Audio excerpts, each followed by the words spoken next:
I remember the year the summer froze the way you remember the sound of your own name, not because it is strange, but because it is the first thing anybody ever told you that belonged to you. We called it the year of no corn, and later I heard older men call it 1816, or the year without a summer, or that unholy stretch of months when our foot warmers came out in June and the cows breathed smoke like dragons on the hill pasture. I was 12, and my hands were brown with life from helping with soap and green with grass stains from trying to feed cows whose mouths hung low over the water trough, too tired to swish flies, too cold to let milk down. The calendar said July once, and the morning said frost, and that was a joke without a punchline. I don't mean to tell it like a sermon. If you were sitting at our kitchen table, you'd be smelling wet wool and ashes and hearing the tick of the old tall clock that belonged to grandfather. I'd offer you a slice of brown bread if we had any, even if it was yesterday's, and leaned over your thumb when you held it.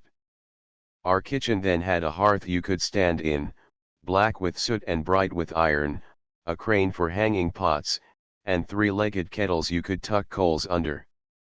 We didn't have matches, not in those days. If the fire went out, you had to borrow a coal from a neighbor or kneel with flint and steel and hope the tinder didn't sulk in the damp. That is to say, fire wasn't a thing you struck and forgot, it was a member of the household. It breathed, it needed feeding, it sulked, and sometimes it sulked all day. In gloomy weather the smoke was mean and stayed low and bit your eyes. But without it your fingers stiffened and the butter curdled like it was scared and the bread turned to sadness under your teeth. I'm getting ahead of myself. The winter before that summer was ordinary. Snow leaned into the fence rails and the oxen's breath made halos about their heads while they dragged sledges from the woodland. We boiled sap in March, and the steam laced the bare maples and made them look like loose ghosts in the sugar bush. The smell was sweet enough to fix whatever you were mad about. My sister, Eliza, who was 3 years older and could thread a needle in the dark and scold in a whisper, would drag me out of the sugar house by my collar if I tried to put my finger under the drip. A burn would heal, but a whipping didn't. She'd say both without looking, like somebody had written it on her with a pin. She wore a hand-me-down wool dress dyed with walnut hulls, brown as the dreck at the bottom of a barrel of cider, and an apron that was always torn on the left side and never mended because nobody remembered to sit down when there was light. Mother kept the house and father kept everything else from flying apart. That's what it looked like, anyway. His hands were nicked and black under the nails, and he could lift the back end of a hog with one hand and a boy with the other and ask for a second helping of turnips like he didn't notice anybody watching. He was quiet and listened to storms. He'd stand on the doorstep and wait with his hat in his hand like the sky was speaking and he didn't want to be rude. When he spoke, his words were like stakes driven straight in. He said, "We always plant corn because you do, and we do, and that's how it is," and he said to put the peas in early, and not to bother with things that sulk. He had a saying for those people, things, days, and weather: let it huff and drop it if it isn't pulling. He never said that about me, which is why I stood straighter when he passed by me in the yard. The first oddness came with the lilacs. They bloomed like they always did, smelling like clean drawers and church. The bees made a hum so steady it was like there was a second world beside ours. Then a wind came down from the hills that had bite to it, and the petals went limp almost at once. We woke up to a skin of ice in the water pail. Father said, "That's a bite," and Mother looked at the bean hills with her arms folded across her apron, like she wanted to protect them, and there was nothing to do but crack jokes about lighting a fire under the frost. I fetched wood that morning with a wool scarf around my neck in what was supposed to be the fine part of May. I brought in so much wood I remember counting the trips as if they'd make a ladder out of numbers to climb back to ordinary weather. Everybody said it was a freak thing. Then the church bell tolled for Sunday and Reverend Hale got up in the pulpit, wearing his black coat that made me think of crows, and he put his hands on the open Bible and told us that sometimes the world is a wheel, and sometimes it is a table that somebody kicks under with his knee. He didn't say whose knee. He told us to watch out for our neighbors and to bring skirts of bread to any house that had children and empty barrels in the pantry. He told us to pray, but his voice wasn't sharp about it. It was gentle, like when he asked a child to read from the blueback speller. Eliza said that meant he was scared too. I could feel Father's wool coat sleeve against my arm on the pew bench. That meant we weren't moving. We planted anyway. You do, and we do, and that's how it is. Beans first, peas next, then the corn.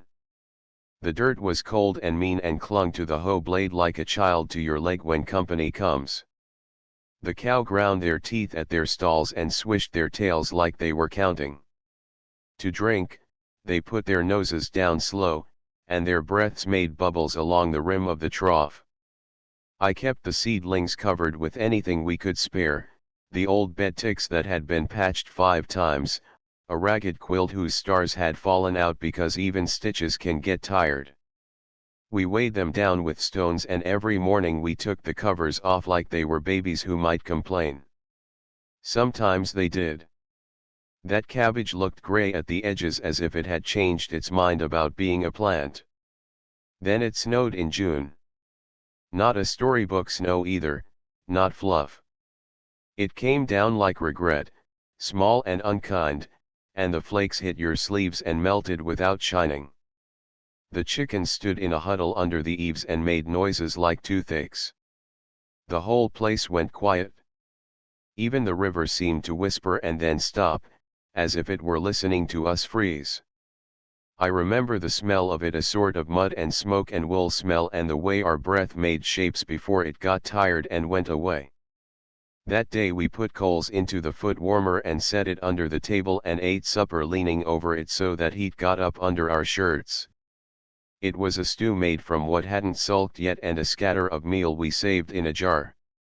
Mother told us to chew slow to trick our stomachs into feeling full. I thought it was a fine joke and then I did it, and it worked a little, and I hated that.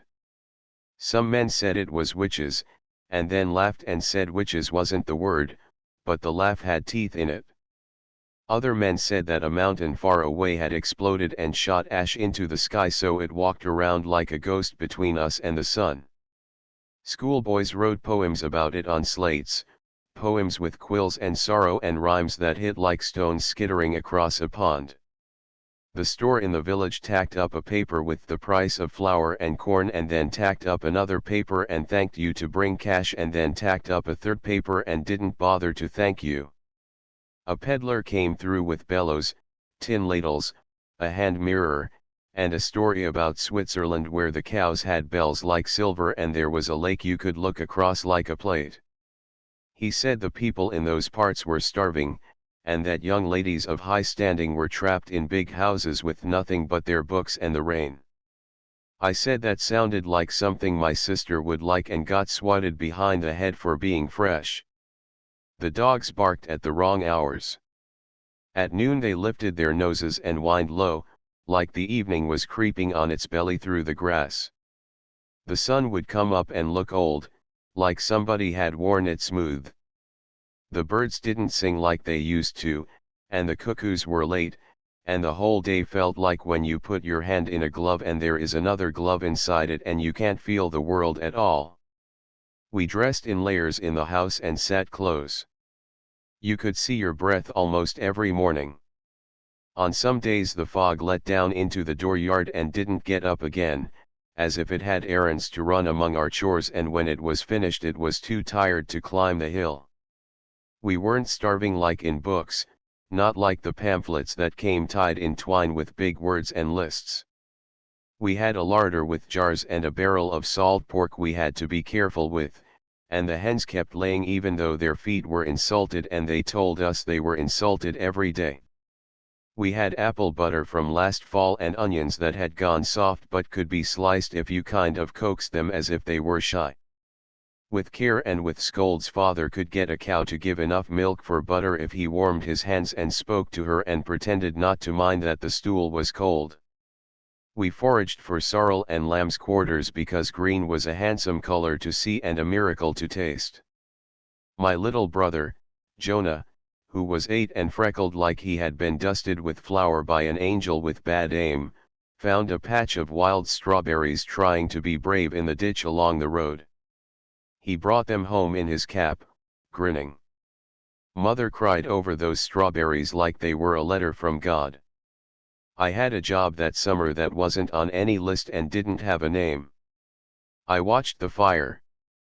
That is to say, I watched it the way you watch a baby who is too old to be swaddled and too young to be set down near the hearth. By that time mother had a way of banking the coals with ash so they breathed all night, but sometimes the ash got damp and we'd wake to a cold hearth with nothing but a smell. Then I'd light a twist of birch bark with flint and steel, my thumb already hard where the steel bit it, and the spark would flare and die and flare again and catch, and then everything would come alive: the hung kettle, the iron dogs, the soot on the bricks, the steam that would rise off my shoulders when I bent close. I'd blow on it until I was lightheaded and the world went dark around the edges, and then the coals would glow like tiny eyes waking up. I couldn't stand the feeling of the place without that glow.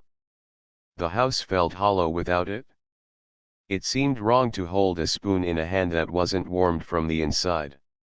Everybody came by that summer because staying home meant looking your own trouble in the face until it stared down your spoon at you.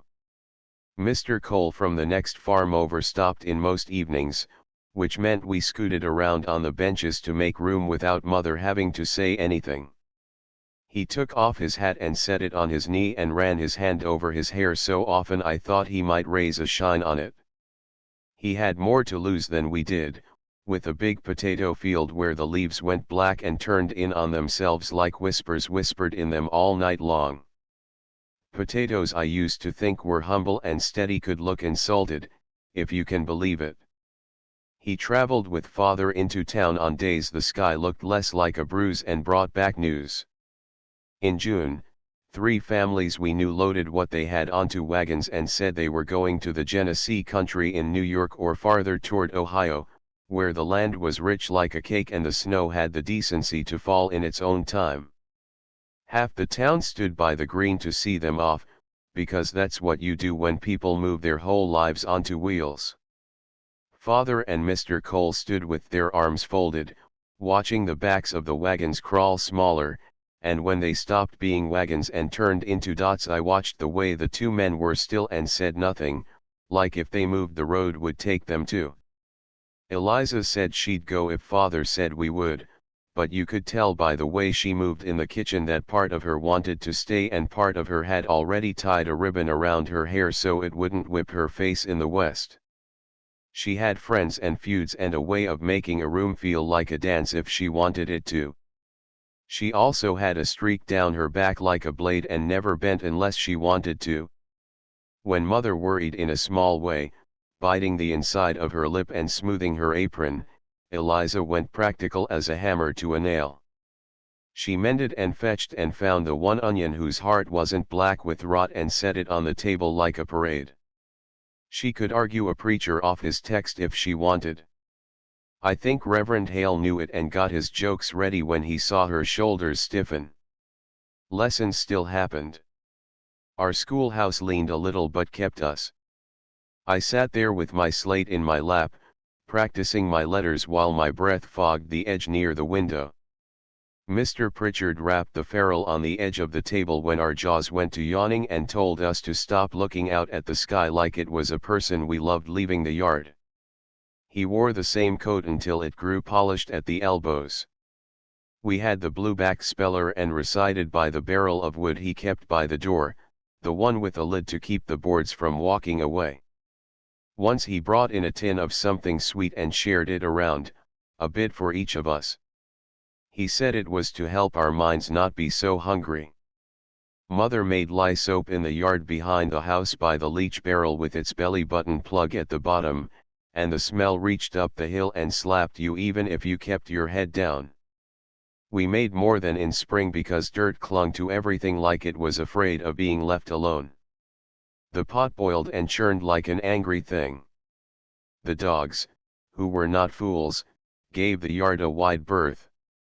My job was to keep stirring, slow figure eights with the paddle father had carved, and to keep the fire from going sulky under the pot.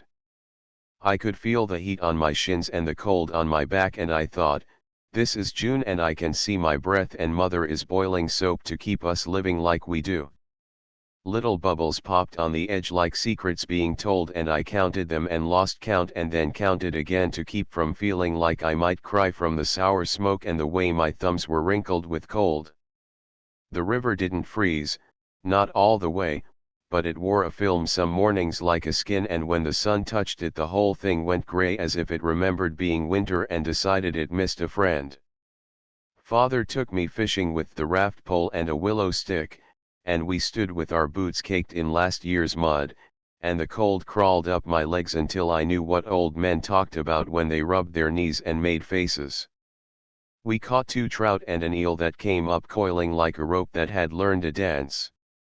We put them in a pail and the eel made noises as if it was complaining, and when Mother cooked it she did it with herbs and apple and made it taste like something from a story, not something that came out of dark water. She told us we thanked the river, and we did, with our heads bowed, not because we needed to be told again but because it felt like we had to say please and thank you to any living thing that moved of its own kindness toward our hunger. I thought a lot about fire that year, how before matches people woke to embers and coaxed them the way you coax a stubborn person to tell the truth. I thought about the stories of Indians carrying coals in hollowed out horns when they traveled, because a spark meant life and the spark had to be brought with you like bread. There was a day in late June when Mother asked me to run a coal to Mrs. Cole's because her hearth had gone sulky and the baby wouldn't stop crying. I had the ash shovel and I put a coal in it and tucked an old rag around it to keep it from jumping, and I walked with my eyes half shut against the bit of snow that still came down like dandruff that wouldn't wash out. The coal glowed and breathed the way living things do, and I shielded it with my body and breathed on it to tell it it wasn't alone. I never thought about a coal being alive until then. I stepped careful. The trail was a brown line across a dirty white field, and it made me feel like I could walk a second line up in heaven with my feet, tracing the path we all walked when we were too cold for sense.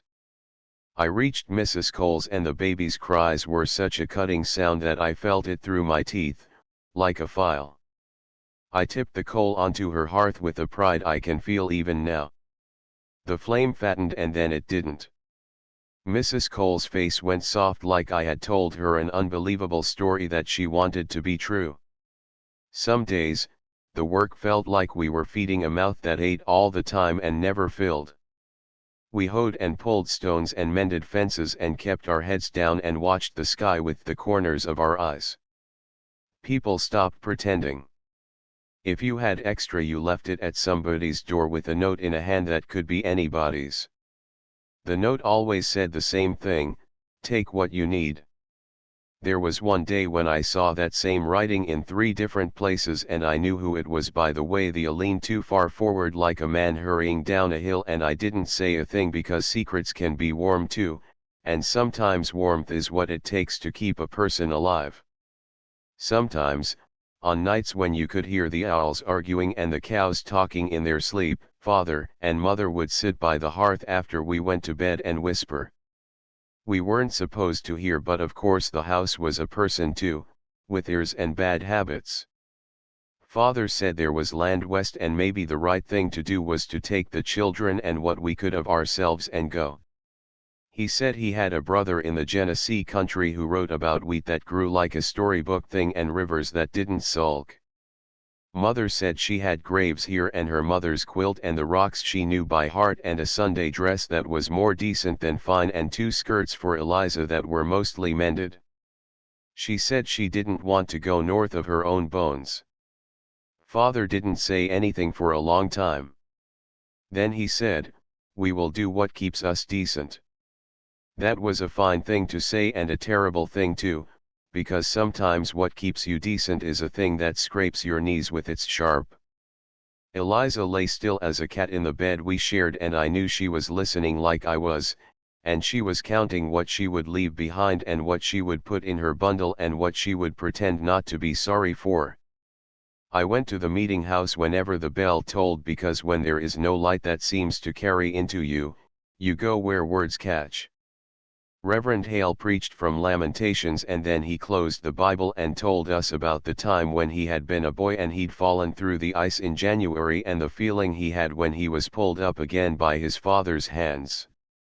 He said this was like that, we had fallen and we would be pulled up again, but the part of us that had been under the dark would never forget how it tasted. He said we weren't being punished, because the world isn't a switch. He said the world was a place where morning comes, and when it comes we had to trust it. He said it would get better, and some of us had to say it along with him out loud, because saying a thing out loud sometimes keeps it from running away. When the corn tried again, we tried again. Father drove the hill as if it were a horse that needed understanding. He muttered to it, and the lines of his face were deep and honest, and he looked older and younger by turns. He let me lead the oxen without making a speech of it. The yoke sat on their necks like a collar for giants, and the creak of leather and the click of iron were sounds that made me feel like the world could be put to useful work if we only kept patience with it. The corn came up in a brave line, and the sun looked at it as if thinking.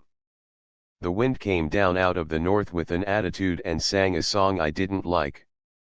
The next morning the corn looked as if it had been told a story about its own death and believed every word.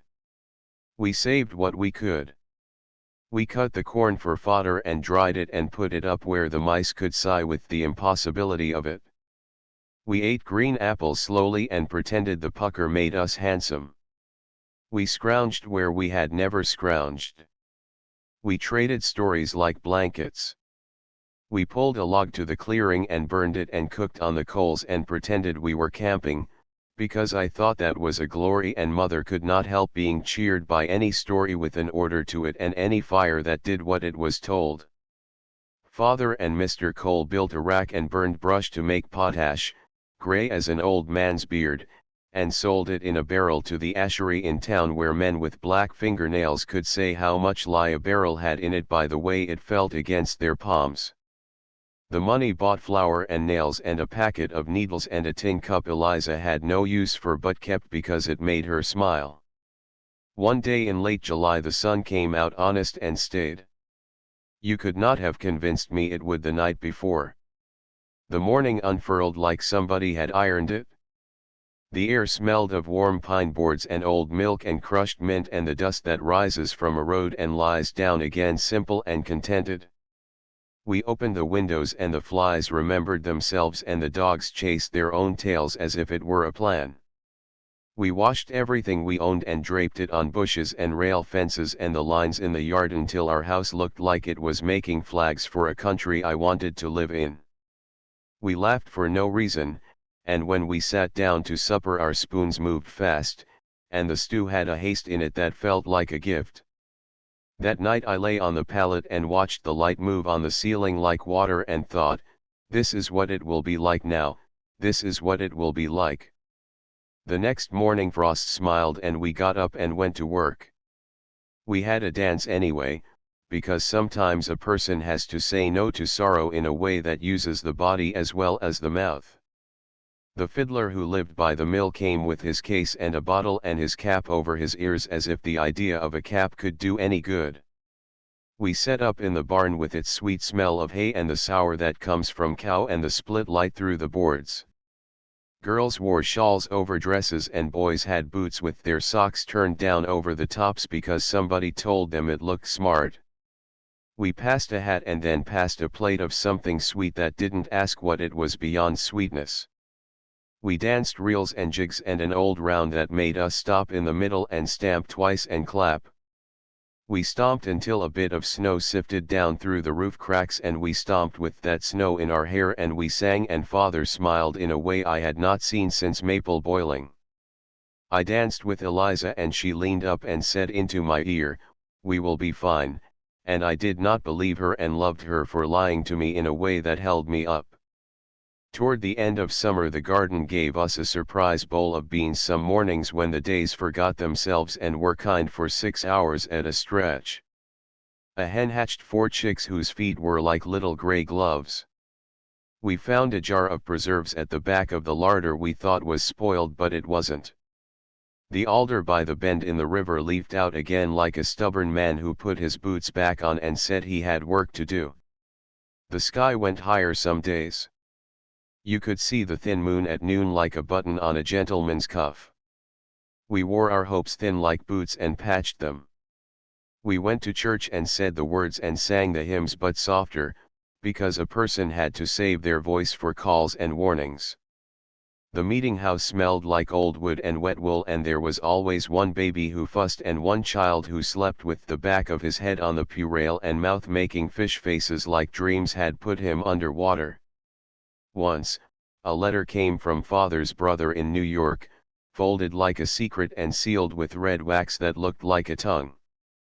He said he could set us up in a cabin if we came quick before the snows, and that there was wheat already in shocks and a pig that would see us through to Christmas and neighbors who knew how to dance.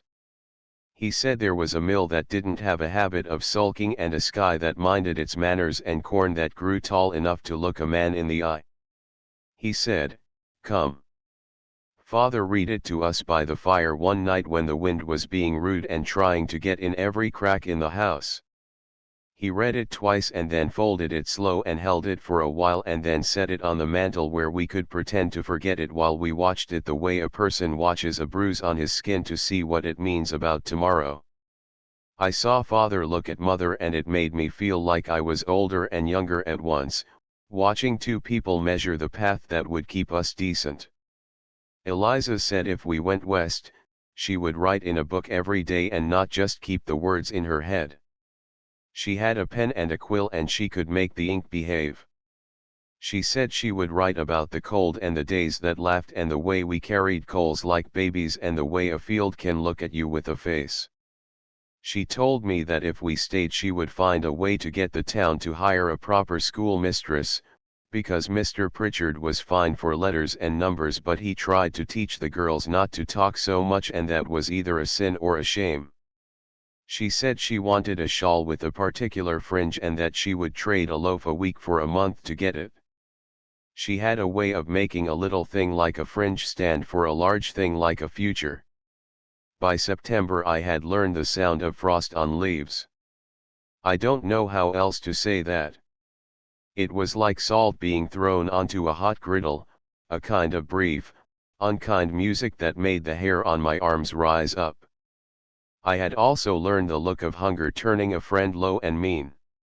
A boy I had swapped marbles with took my pencil without asking and refused to look me in the face, and I didn't tell, even though Mr. Pritchard's ferule would have dealt with it quick, because I didn't want that boy to be marked by his meanness like it was a tattoo of that hard summer stitched into his skin. I let him keep the pencil. He broke it in half as if he had done it on purpose to save me from knowing the truth of it. Later he gave me half back with a face that almost said sorry and almost said thank you and then said nothing. I sharpened the bit with father's knife and didn't say a word either because I had learned a lot about what words can't carry. We didn't go west that year.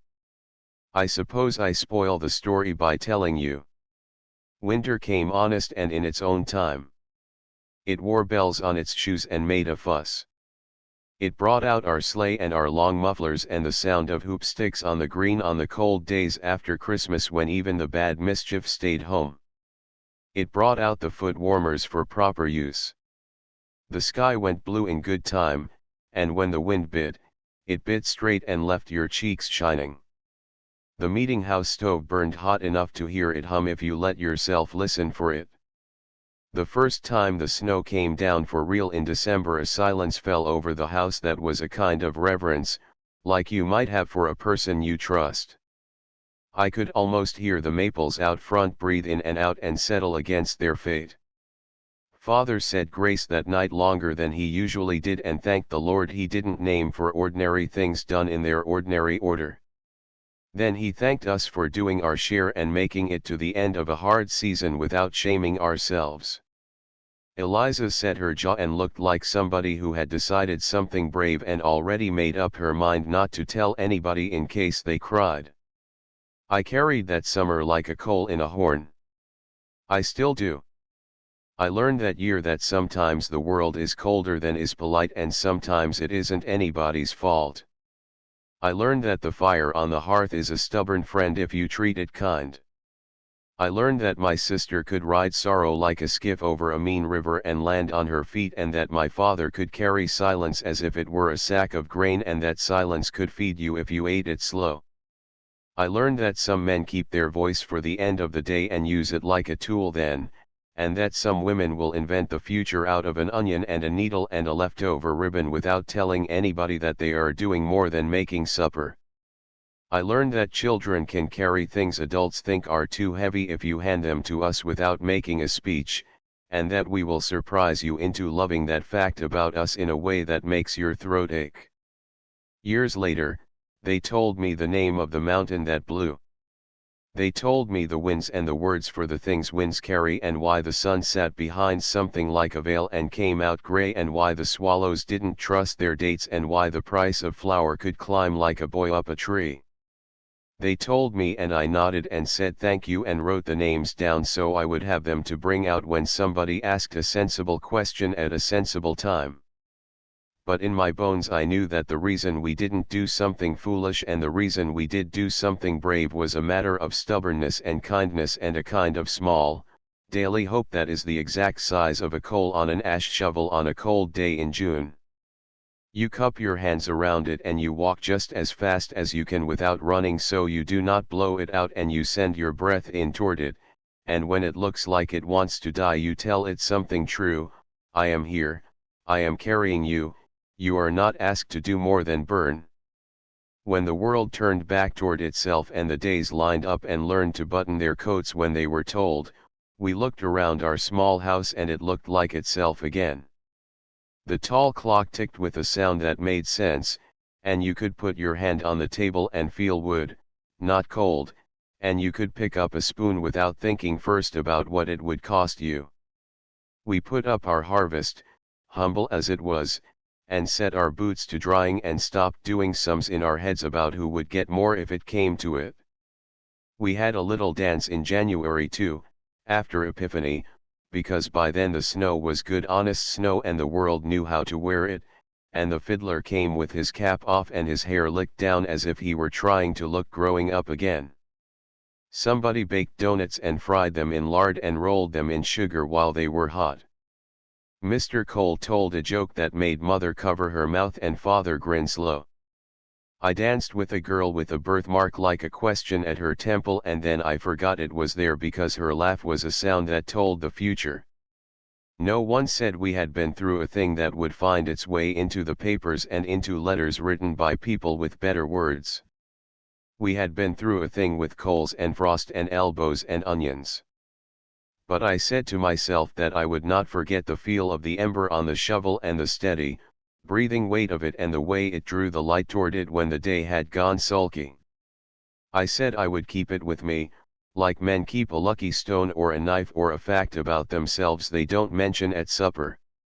And I have, which is why I can tell you now, in words plain enough for a boy to find and a man to respect, that before the world had little sticks you could strike to make a flame, a boy carried the fire between houses and did not let it go out. I am that boy, and this is my story, and when I say I remember the year the summer froze, I mean that the memory is a coal that still glows in me, and if you hold your hands out to it, you can feel its small, honest heat.